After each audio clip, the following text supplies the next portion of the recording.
I'm a pastor locally, so get ready for a sermon. Not really. I'm just here to support the concerns of local people. So I've got a bit of a spiel here I've written out about drag queen story times for children. Are we for it?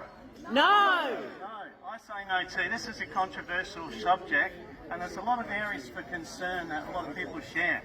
And, for example, sexualisation. Drag queens with their flamboyant costumes and makeup are inherently sexual and can confuse or corrupt young minds. Another issue is gender identity. In these story times, they promote the idea that gender is fluid and can be chosen, which are inappropriate concepts for young children who are still developing their gender identity. Another issue is age appropriateness.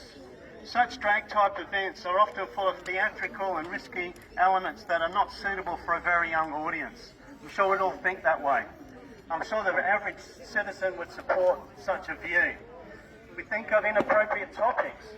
There's all kinds of conversations that really should be left for parents with their own children, not these little ones. Think of confusion of gender roles as well. These kind of events challenge gender norms and might confuse children about masculinity and femininity. And really, drag queens are a mockery of femininity as well. I'm sure that most women would be objecting to being portrayed in this kind of flamboyant kind of way. Some would say that drag is actually misogynistic, that drag queens sometimes embody this exaggerated, regressive stereotype of femininity. There's a whole lot of potential risks for children. I think most people would find this unacceptable. I would ask, what is the agenda? What actually is behind this? What's driving this? What is the agenda behind these kind of events? I wonder whether these events are part of a broader agenda, people. A broader agenda to subvert traditional family structures and societal norms. My concern is that such story times can be a form of social or political indoctrination. I'm not saying it necessarily this one, but I'm saying that's what they tend to lead to. And I think that's why you're here, because you're concerned what this could lead to. And these kind of events are designed to normalise these kind of weird, extreme ideologies about gender and identity and sexuality. Again, I would ask, is this appropriate? No! Is this appropriate for our children, for the No! community? Is it an appropriate use of taxpayers' money, of ratepayers' money? Is it appropriate for public funds and spaces to be used for this kind of ideological thing? No. Should libraries be used for such events as this? No. Shouldn't such venues remain neutral and not support events that are so controversial with these radical social agendas? I'm sure we'd all agree that I'm sure the average Joe on the street would say, yeah, that makes sense to me, this is not right. This can be a slippery slope as well. Where is this going to go to? What's the next thing? Where's it all going to lead to? I think these kind of things are not appropriate for young children. Think of young children with these impressionable minds and what they're being told, what they're being trained in here by virtue of such events. I'm concerned about the sexualisation of children. These are young, innocent lives that are being changed by these drag performances. And they're often associated, these drag performers are often associated with adult entertainment and sexual themes. You see where these people are coming from, where they normally hang out, with male strippers and such things as that. This is the kind of character of the person that is coming here. I think there's a lot of risk there. Other people might think nothing of that. They might think exposing their children to such a thing is okay. But for me, it's not. There's a risk of sexualising them at a young age. I think that's not appropriate. Observe the psychological impact as well from such a thing as this. Some believe that exposure to drag queens might confuse children about their gender roles and their identity. It could potentially lead to psychological distress or confusion. Is this what a local council should be promoting? No. You wonder, where is the logic, where is the reasoning, what's the agenda again, what's behind all of this? There's a huge potential as well with such things as this for inappropriate behaviour. It's possible that performers might inadvertently or deliberately engage in behaviour or conversations that honestly they're not suitable for children. These events can often focus on identity politics as well, and such things are harmful potentially to young minds. These kind of events are naturally provocative and contentious.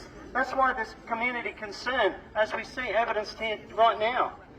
The general public is concerned about such things as this. So it's not just local, this is a worldwide phenomenon too. Why is the local council part of foisting this kind of controversial and potentially inappropriate content on children? Think of the impact on the children, the young minds. That's what we care about. As parents, as grandparents, as concerned community citizens, we're concerned for our families and the young children of our community. They're going to be confused or overwhelmed by these flamboyant theatrical performances. And of course all the messaging that's behind all of that. And there's also concern that children may not yet have cognitive ability to differentiate between performance art and everyday life. Think of the confusion this could lead to in these young, impressionable minds about gender roles and norms. And parents may feel that such exposure is a form of indoctrination.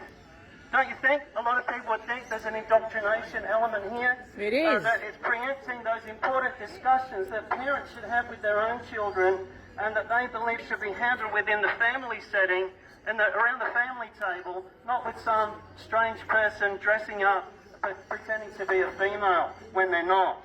And it's something that parents have got their own values and timing about with having those kind of conversations with their children.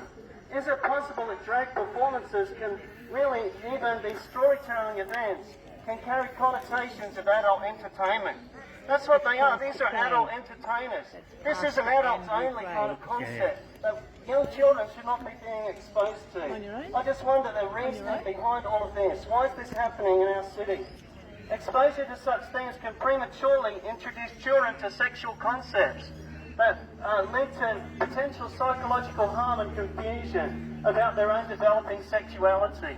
You know, whatever your views about sexuality and what children should know or not know, you think at such a young age, surely common sense should prevail. Exposure to such things are really a potential psychological harm. It's damaging to these young minds. And it's a slippery slope too.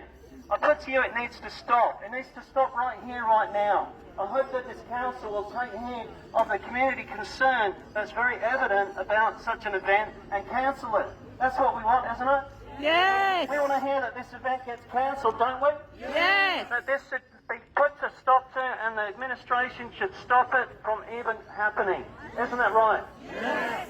I'm sure there's a lot of feeling here today. I don't necessarily go along with everyone's particular viewpoint, but I'm sure we all share the concern that there's a big concern over this thing. There's a big question mark. What's behind it? What's the agenda? And it needs to stop. All of these things, it's gradually eroding traditional norms and standards of appropriateness, and it's starting with the very young because they want to capture our kids. They want to get our kids twisted and perverted by this kind of warped kind of thinking, this warped kind of agenda. And I put to you that's wrong. That's very wrong. And let's not push these potentially harmful social agendas on our vulnerable children. So thank you, everyone. I'm not part of the organising of this. I'm just an interested observer, but I share your passion. And I think let's keep the process going so that council hears what's happening and says, no, we're not going to be part of this anymore. Thank you. Yeah.